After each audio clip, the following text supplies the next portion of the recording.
everyone. Thank you for tuning in as we continue our Back to School series.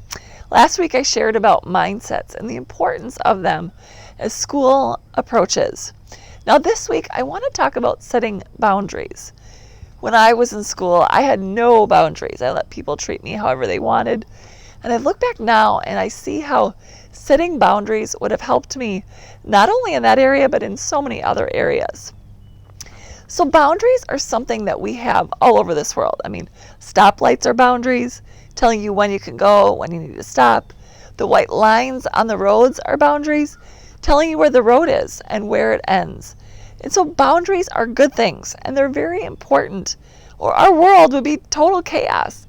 And so a lot of people feel guilty about setting boundaries because they don't want to come across as being rude, and because they also feel guilty because most of the time setting boundaries means that you're going to have to say no. And so some people, I'm sure you know, don't like to hear that word, but it's so important. Because if you're going to live a healthy life, both mentally and emotionally, you'll need to set boundaries. And so I want you to think about what some of those boundaries may be. They can maybe follow your values or your character traits that you feel are important. Now, I'm not going to tell you in this video what you can and can't do, but I want you to see what boundaries you want to set.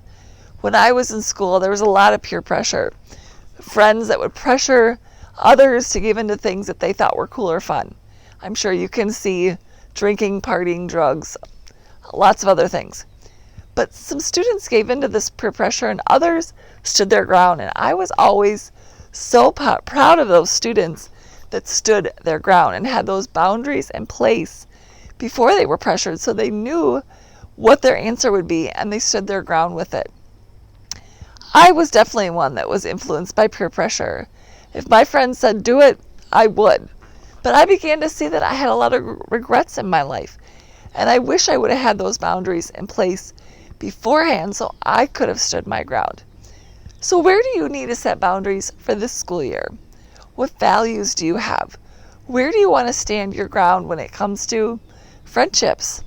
I recommend setting boundaries on how people treat you, making sure that your friendships lift you up and encourage you. Maybe you need to set boundaries on homework, on how often you want to study, and working your schedule around that. Maybe also dating relationships. I recommend you set boundaries on what you're okay with, what you're not okay with when it comes to your relationship developing. Also, I believe it's important to set boundaries, like with friendships, of how this person is going to treat you with respect, values you, lifts you up. And lastly, maybe it's with work. How you can maintain the other things in your life so you have balance. In today's world, I realize that a lot of youth feel the pressure of balancing it all. And so setting boundaries will help you in knowing that you can have balance of work and play and also have healthy relationships. I'd love to see your thoughts on this and any boundaries that you've set, so please comment below. Please also subscribe to my channel and follow me on Instagram and Facebook. See you next time.